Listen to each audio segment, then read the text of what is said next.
Tov et Rev Tov, Beshem Hashem, Naaseh Benatzleach, en ce mercredi soir, 31 du mois de juin, de mai. C'est toujours pareil. Toujours pareil. Moi et les dates, ça ne le fera jamais.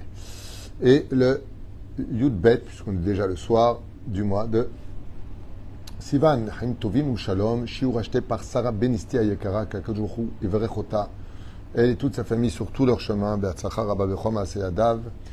Shiur pour l'élévation de l'âme de sa maman, Margaret Imra Bat Soli, Zichron Ebracha, une maman profondément gentille et qui aimait tout le monde. Il rassemble que le mérite de son chesed, Tamodla Lesrut, Haim Tovim ou Shalom, Bakol, Mikol Kol, Amen, Amen. On commence tout de suite ce jour en pensant à l'Ouinishmat, Kol Mete Israël, Refoua Shlema, de tout le malade d'Israël, à propos d'un mahamar de la paracha, duquel il est marqué, la paracha de Baal Otecha, Ve'atikra, Shem Amakom, Kivrot Ata'ava.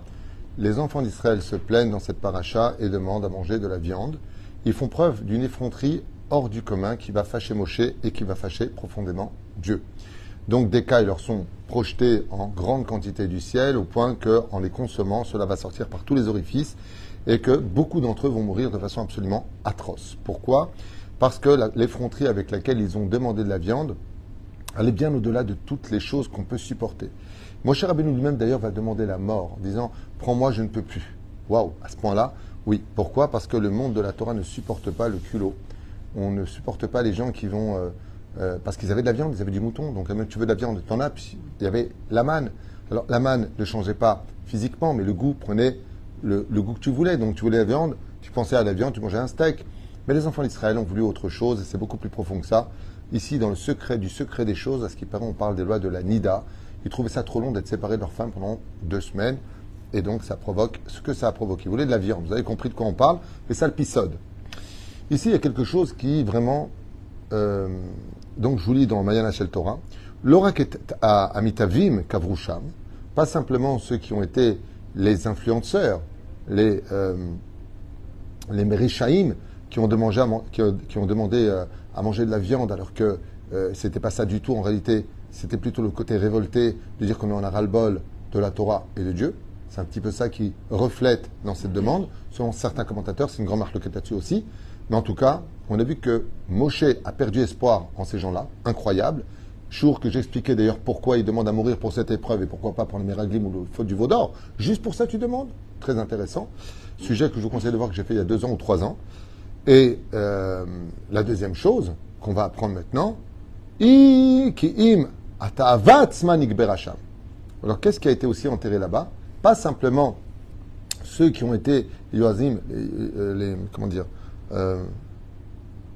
les provocateurs qui ont mené le peuple à venir se plaindre, mais le Yitzhara lui-même il a été enterré. Chez Nehemar, Kivrot Ata'ava, l'endroit où a été enterré l'envie d'être effronté. Vous savez, quand à l'époque, aujourd'hui, on est dans une génération, on n'a pas le droit d'éduquer nos enfants.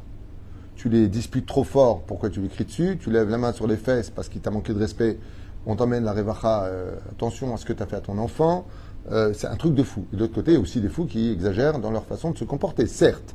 Mais au point de ne plus pouvoir corriger nos enfants, et attention si tu dis quoi que ce soit, c'est vraiment dommage.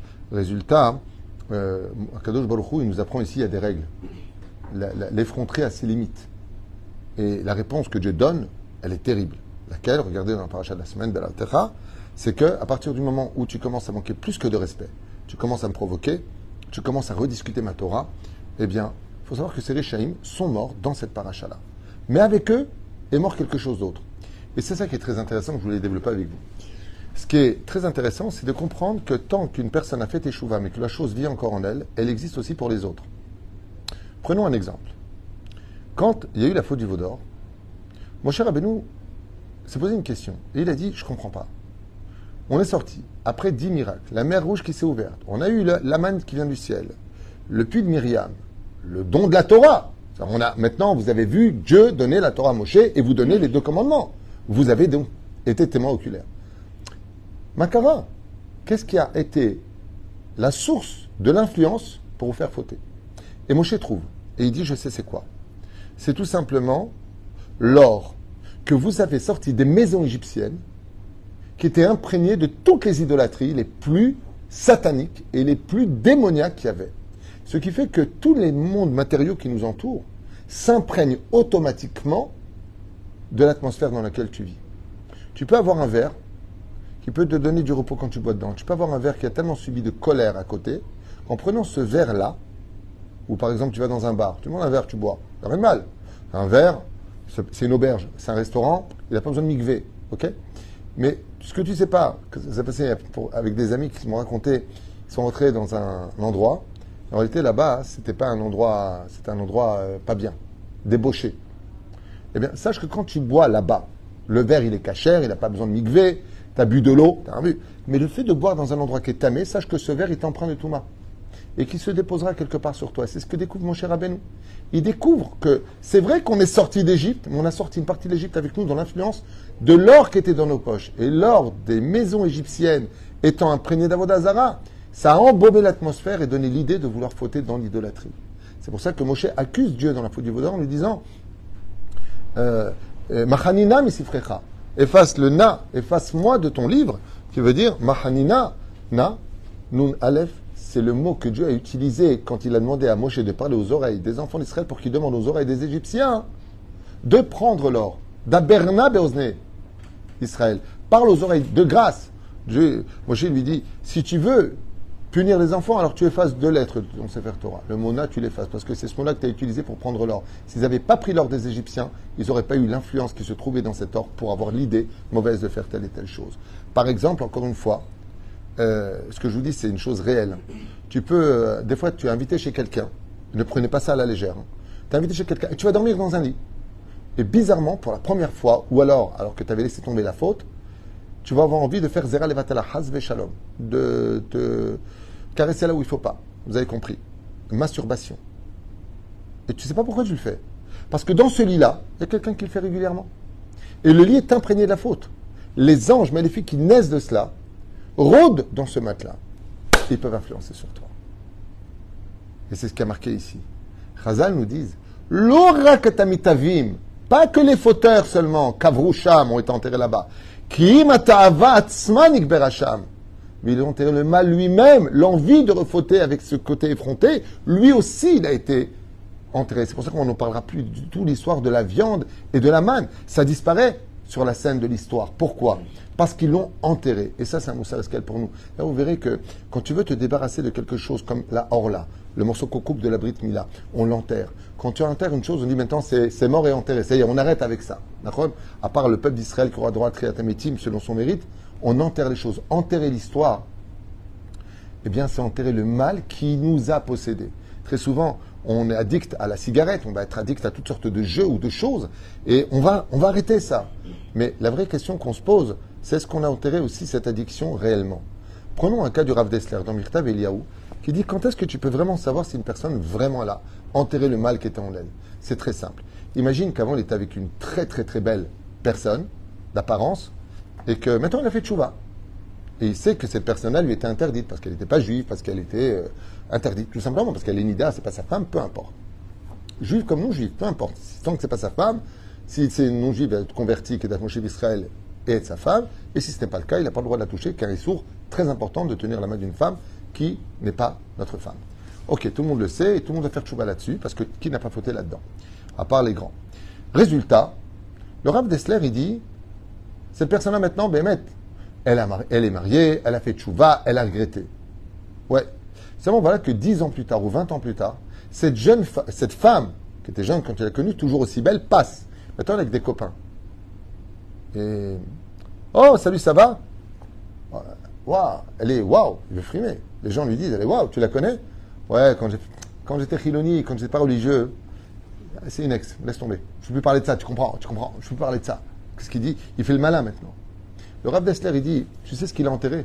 Il a enterré sa teshuva. Mais le mal, il est toujours en lui. La Gemara nous dit, sur le même principe, Kol aposel, bemumo posel. Tout celui qui voit le mal chez les autres, c'est parce que quelque part, il a encore du mal en lui. Mashma mikan. Quand tu dis à quelqu'un, arrête de fumer le Shabbat, bon, tu vas me dire, il y a des gens qui ne fument pas du tout et qui vont le dire. Mais sache une chose, quelqu'un qui n'a pas le mal en lui relève l'autre. Tu trouves un mérite. Va trouver les mots pour qu'il arrête de fumer le Shabbat. Mais quand quelqu'un dit de toute façon, toi t'es qu'un goy, toi tu te comportes comme ça, toi t'es comme un ceci, t'es comme un cela, tu sais pourquoi il parle comme ça ? Parce que le mal il est chez lui. Il a enterré d'arrêter de faire le mal. Mais le mal, il est toujours chez lui. Et là, la paracha vient nous faire, mamash, un clin d'œil. Vaikra et Shem Amakom. Comment il a appelé l'endroit? Shem Amakom, Alpi Kabbalah, c'est le nom de Dieu. Makom, c'est le nom de Dieu. Ça veut dire un endroit. Ouais. Baruch Hamakom, Baruchu. Dieu s'appelle aussi Makom.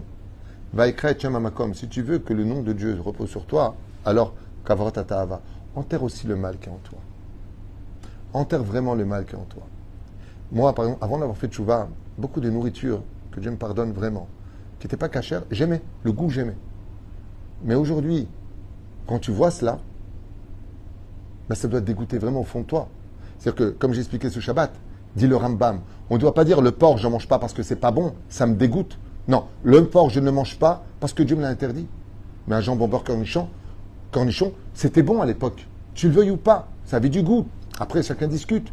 Mais pourquoi je ne mange pas? Parce que mon Dieu m'a dit ne mange pas. Et quand tu es arrivé à un très haut degré, comment tu as pu manger du porc? Comment tu as mangé des crevettes? Comment tu as pu mettre une huître dans ta bouche? Comment tu as mis des choses qui sont une abomination aux yeux d'Hachem dans ta bouche? Parce que le mal, il t'a quitté. Ce qui fait que le Rav d'Esther, il dit quand tu vois une femme avec qui tu as fait des bêtises, et que tu la vois, et que tu dois pleurer normalement. Parce que tu dis comment j'ai pu faire ce mal? Ça, c'est une preuve que le mal aussi a été enterré dans ta vie. Vous savez, dans le pardon, quand on se parle les uns aux autres, on dit, bon, tu me pardonnes? Pardonnez, pars en paix, t'inquiète pas. Mais au fond de toi, tu ne lui as pas pardonné. Il y a encore une vase à l'intérieur. Et il faut vraiment se scruter au plus profond de nous pour vraiment réaliser si, quand on a fait tchouva dans notre vie, on a aussi enterré le mal qui était en nous. Est-ce qu'on a vraiment pris avec nous cette dimension-là? Et quel est le salaire? Comment on appelle ça quand on a aussi retiré le mal qui est en nous? C'est quand on a fait faire tchouva au mal lui-même. C'est-à-dire que le mal, il est tellement devenu inexistant dans ta vie chez toi, comme la ta'avat nashim, ta'avat maman, ta'avat achila, ta'avat nishgal.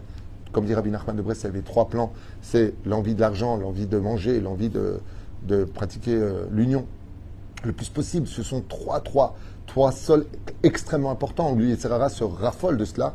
Eh bien, est-ce que tu peux en être carrément presque dégoûté? Ce qui était le cas de Rabbi Nachman. Rabbi Nachman mangeait vraiment le strict minimum parce que la nourriture le dégoûte. Il n'avait pas de Yetzerara à manger. Ah, c'est super bon, viens goûter. J'ai ce qu'il me faut pour la journée, j'ai pas besoin de plus. Waouh. L'argent, Baruch Hashem, j'ai de quoi finir ma journée, espérons que je vive déjà cette journée-là. J'ai pas besoin de plus. Waouh. Qui ne voudrait pas être multimilliardaire? La relation, il y a une mitzvah de donner du plaisir à sa femme. Je pas besoin de ça. C'est loin de ça. Et comment? T'es fou, quoi. T'as pas de Yetzerara? Non. Réponse, non, je n'ai plus de Yetzerara.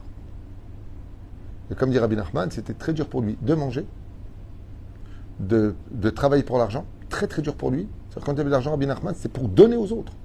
Lui, c'est pas besoin. J'ai mangé un petit morceau de pain sec, ça me suffit. C'est un très haut degré. On parle de Rabbi Nachman, on parle du Rabbi Lubavitch, on parle de tous ces grands. Le Rabbi Lubavitch, il n'a pas fait une seule de ses dents. C'est un homme public. Normalement, tu as fait des dents blanches, comme il faut, comme ça. D'accord? On ne doit pas me fréquenter pour mes dents. On ne doit pas me fréquenter parce que j'ai rajouté des cheveux. On ne doit pas m'aimer parce que... Annie, parce que je n'ai pas de mal. Je ne vois pas où est le mal chez moi. Donc je ne vois pas chez les autres. À partir du moment où je suis capable de déraciner le mal, alors tout va bien. Vous savez, quand on perd quelqu'un, comme cette merveilleuse maman, pour qui on fait ce shiur, Hatzadika Yekara, Vahashuva, Margaret Simcha Batsoli, Zichron Ibracha.